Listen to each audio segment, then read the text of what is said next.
Are you a man over the age of 45? Do you have FKS, otherwise known as floppy knob syndrome? Because that's something we're going to be fixing today. Now, if you have floppy knob syndrome, please consult your doctor before proceeding with what we're about to do today. Because if you have a floppy knob that lasts more than 16 hours, please seek medical attention immediately. Go straight to the ER. That floppy knob syndrome is going to get dangerous. Because you don't want to get, this is getting weird. What's going on, guys? Welcome back to the channel. So, today we're doing some modifications to the WRX with the STI 6-speed that I feel like every Subaru needs. This is normally my first modification set that I do in all of these cars because it's such a driver interconnected feeling. Not even on Subarus, just cars in general. This is one of the first go-to modifications I do because it's something you interact with so much, and that's going to be fixing all of the drivetrain slop in your car. Now, drivetrain slop can come from a lot of things. It can come from worn bushings, worn U-joints, bad roll pins. A lot of stuff can cause it, especially as the car ages more and you get more miles on it and use it more. That floppy knob syndrome, which is what I call it, just gets worse. Like my 2.5 RS is really bad for floppy knob syndrome. And what I mean by floppy knob syndrome, like, that's a lot of slop in my opinion, especially for like, that's in gear too, that's in first gear. And it's just sloppy, floppy knob, man. I hate it. I cannot get behind it. Now to show you guys how it is in the WRX with the STI 6-speed, right now we're in neutral, we go into gear. It's really not too bad. Like, there's a little bit of like sloppy knob syndrome there, but not much. So let me show you the modifications we got going on today to be able to fix like that little bit of slop that's even there. First up on the table is a Cartboy short shifter. This is my go-to short shifter for these cars. You don't need to be spending upwards of $1,000 on some of those crazy short shifters out there. 160 bucks, dude. It's literally what I use in all the cars. On top of that, we have some, this isn't necessarily for the shifter, but it's for the drivetrain. These are rear differential lockdown inserts for the rear diff that we're gonna be getting in today. So these go on the collar ears of the rear differential. This is a white line positive shift kit. These bushings will go on the transmission Crossmember and replace the old soft bushings. Like when I pull them out, you guys will see they're pretty soft, pretty gross. And then on top of that, we also have a set of Torque Solutions solid shifter bushings for the shift arm that goes underneath of the car. Now on top of that, we also have an STI Group N transmission mount. I have a Perrin transmission mount in there right now, but it kind of broke. All the threads on the holes kind of chooched themselves. So this is going to totally revamp the way that the shifter feels. Now, one big thing on these 5-speeds and 6-speeds is there is a U-joint or a universal joint that goes right here. This is a 6-speed for my 2.5 RS out of an 07 STI.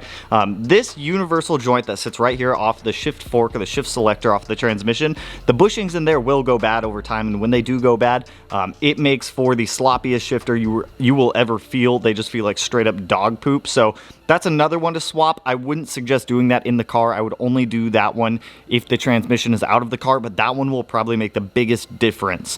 We already have it on this car because I did it before we put the transmission in, but that's another one. I'll link all these parts down below. So I will give you a brief walkthrough of how to install all of this stuff. For the most part, it's pretty straightforward and pretty easy. I think we'll start out with the short shifter. So to get this stock shifter out of the car, there's a couple things that we need to do. I'm probably going to remove all these trim panels here to be able to get this boot out, get this guy out, just to give us some more room in here. First thing we got to do though is take off the shift knob. It'll come off. There we go. You'll see a small roll pin right there. We're gonna have to knock that out after we lock the reverse lockout cable down below the car.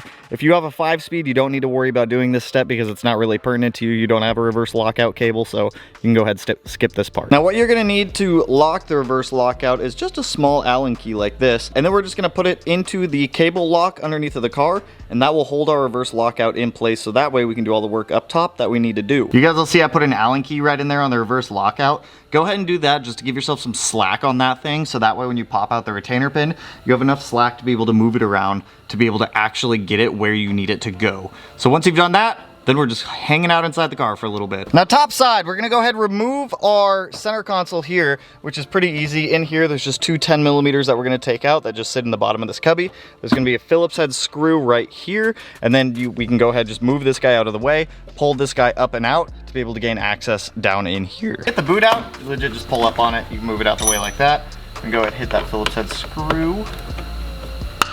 And two. And then this whole cubby I'll just pick up, move it out of the way, pull back, and it'll pop right out. Now, if you have an STI, you're gonna have an electrical connector right there, no big deal.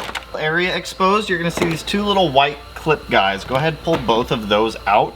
Set those with your screws, and you're gonna take off the big rubber boot that sits right under it. And that's gonna expose all of your shifter stuff. Now, before I start just disassembling everything in here, let me show you kind of what we're doing so that way you have a general idea, because I know this camera angle is not the greatest for being able to see what I'm doing, so.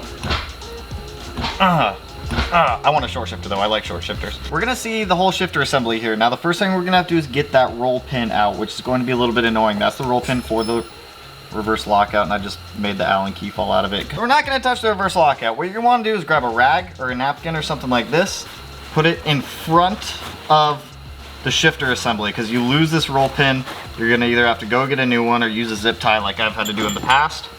It's quite annoying. Felt you coming out, you nerd. There it is. So now we've got our reverse lockout pin out. I'm gonna put that in the cup holder also so that way we don't lose it. Now at this point you can go ahead and you can pop off the spring assembly. We're gonna be reusing this unless you have an aftermarket one. Take the spring out because we are gonna reuse that. Now at this point we're ready to take the the current shifter out. So you've got a 12 here and a 12 there. Come right here, cut the zip tie, move it out of our way, like on the ground. Now deep in here in the very bottom, you're gonna see something called a snap ring plier, or snap ring. We're gonna try to rotate that snap ring around. We can go ahead and like move that guy out of the way. You'll see that snap ring right down there. So, I don't think I'm gonna be able to. We're gonna need snap ring pliers. Now these have little notches on the ends of them. You stick them in the two little tangs. I'm gonna need my light. And then you can separate the snap ring so it's open so that way you can get it out. Sometimes it can be a little bit of a pain, but ours is out and free. The whole reason that we pulled out that roll pin was to be able to get this reverse lockout cable out. Once the reverse lockout cable is out, we have that snap ring out and it's disconnected. We can just go ahead and move our light so it doesn't blind us. Go ahead, just grab the whole shifter and just pull up on it. You might need to use a little bit of force. It'll come right out. Now we're gonna be reusing some things off this, like this shifter guy here, this little lower ball, obviously the snap ring. So let's go hop over to the bench. We'll swap all these components over to our new one and we get it in, and then the short shifter's pretty much done. And then just push down, just like so. Now, before we go any farther, we're gonna get that snap ring back. We're gonna do literally the exact opposite of what we just did here. It started, grab our flathead, and you can just push it down at this point to be able to lock it in. You can be a little bit aggressive with it. Go ahead and pull up on the cup. It's not coming out, so we're pretty freaking Gucci there, my man. Grab our reverse lockout cable here and slide it up through the hole that's already in the shifter.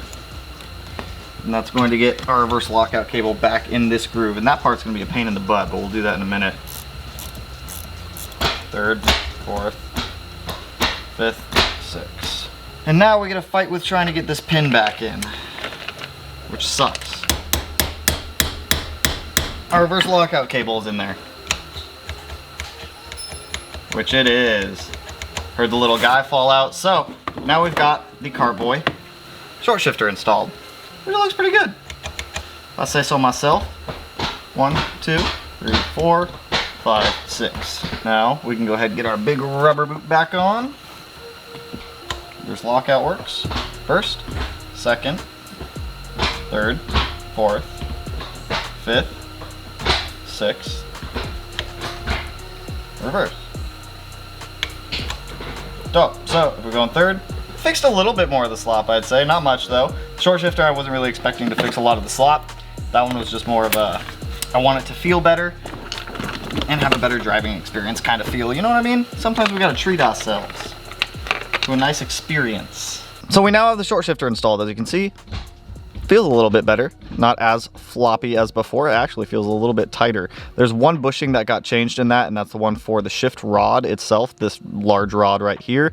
That is not that one doesn't normally wear out, but if it does, it'll help improve it if you do have floppy knob syndrome. So feels nice, man. It's gonna feel better too. So now that that one's done, we're gonna be living life under the car for the rest of this video now. These positive shift kit bushings and these solid bushings. I've never used these before, so I'm expecting them to be very nice. They're not gonna wear out because they're solid bushings, so that'll be kind of nice. It'll make things nice and stiff. And then we also have our transmission mount here. So let's go hop under the car. I'll show you what we gotta do. So underneath of the car down here, those positive shift kit bushings, they're gonna go on this cross member here. We've got 2 right here on this one, 2 right here on the backside. So we're gonna have to take this guy off. We're also gonna have to take this metal heat shield off which shouldn't be too much of a problem. Transmission mount sits right above it, so normally you'll have a 14 here and a 14 here with 2 studs coming down. Our new one will, this Perrin one does not. After that's out, we'll swap, or after this guy gets out, we'll swap that out too. It's just the 4 14s that hold this guy up. And then the other bushing is way up there, which you guys aren't really gonna be able to see. It's on that shift rod right there, which once we get this transmission crossmember support out, it should be able to drop down pretty easy. So let's start disassembling this guy and start swapping out all these components. Now we gotta get this crossmember off. So I know my bolts are gonna be a little bit stubborn. There's one. I'm just gonna loosen these 4 to start with. Make sure I put this in, so this one shouldn't be in like super tight right now because I knew I was taking it out. Good. This guy I sent in there, cross-threaded the hell out of it. I have a 17 mil to do these front ones. It's loose. And that's loose.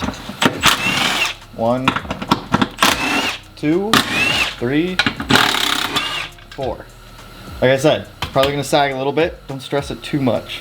No, I actually might just put a jack on here just to be safe. I don't feel like dying today, so we'll just jack it up. Come right here. There's 2. And there is our transmission crossmember. Transmission mount is probably the next one we'll do. Grab the 14. Or are those 12s? I'm pretty sure they're 14s. 14s. Oh my gosh, come on, just let go, please. So now that we've got that one out, grab our new STI mount. I want to just kind of match these up to make sure that they're going in the right way, which it will be. Oh, look at that full access. Beautiful. Down. Trans mount's done. Pretty easy one. Next up is the annoying one, which is this guy. So, gotta drop this shift fork down and get that old bushing out. But I have a feeling this thing's gonna be a pain in the douche to put back in. So once you got it right here, you guys can see the edge of the bushing is a little pliable. So I've got a variety of flatheads here that we're gonna use to kind of pry it out. It's just getting it to be able to come out and just walk it out. Like I said, you can see it, like it'll come out.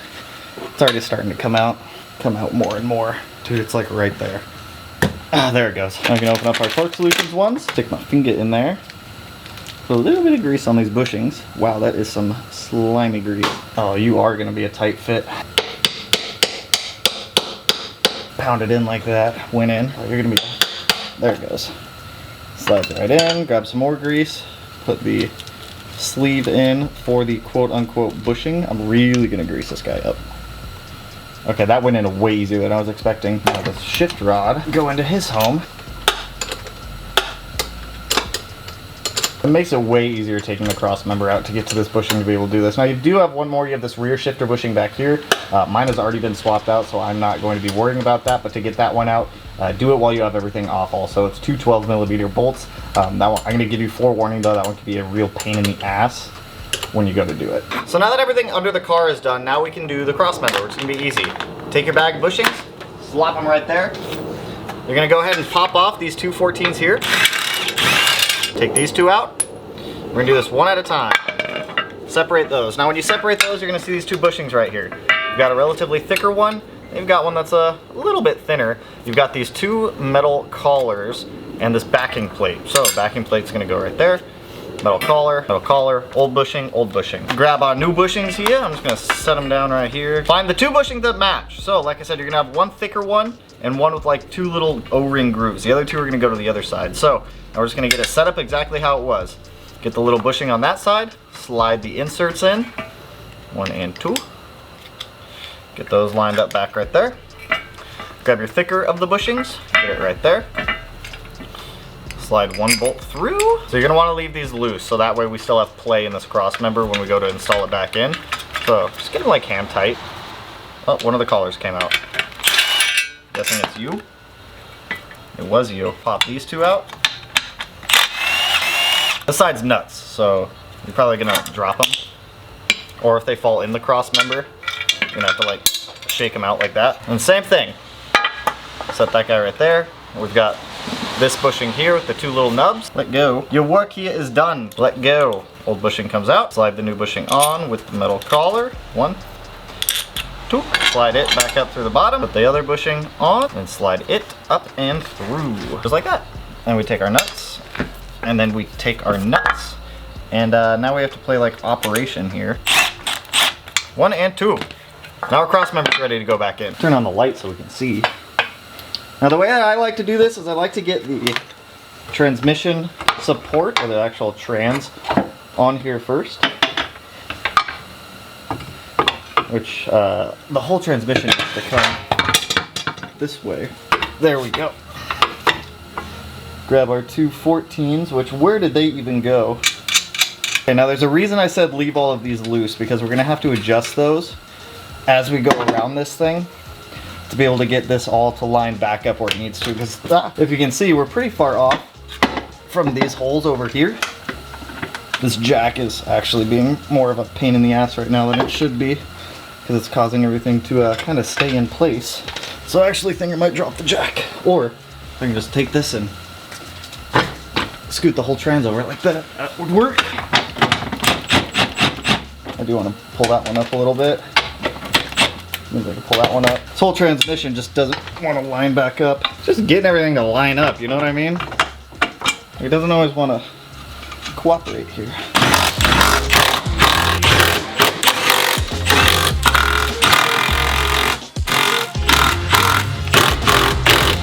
Grab our breaker bar, tighten it all down. Knowing me, I don't torque anything down. All right, let's hop back up in here and see how this guy feels. So, what's normal, you're gonna have some side-to-side play in neutral. Totally normal. So if we go in gear, dude, there's virtually no play in that at all. First, second, third, fourth, fifth, sixth, reverse, lockout. Dope. Dude, that's a solid shifter right there. Like, you got a little bit, but not much. Like, compared to like an OEM setup. OEM setups, you could be like, bloop, bloop, bloop, bloop. This feels nice. There's not much in there. That solid shifter bushing from Torque Solutions definitely helps spring back. Like, that feels nice. Not so much from fifth to neutral though. It's kind of sloppy from fifth to neutral, but from like first, the gears that you're gonna be in the most.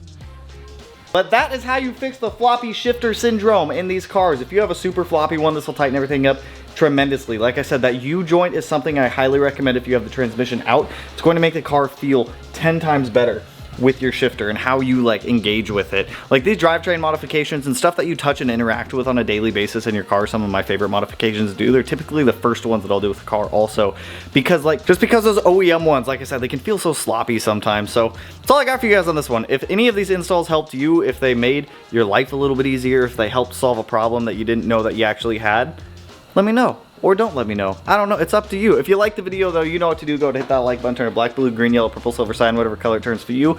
And if you're not already subscribed to the channel and you want to be, I'll put it in one of these corners. In the next video, we're going to be building the heads for the WRX. I'm going to be up drilling them for 1/2-inch head studs. We're going to be getting the valves lapped, the valves installed, all that stuff. Get them ready to be dropped off at the machine shop, bring them back, set valve lash on them, put our long block together, get the engine back in the WRX, and start fabricating our own rotated kit. So with that, I will catch you guys in the next one. So peace out, homies.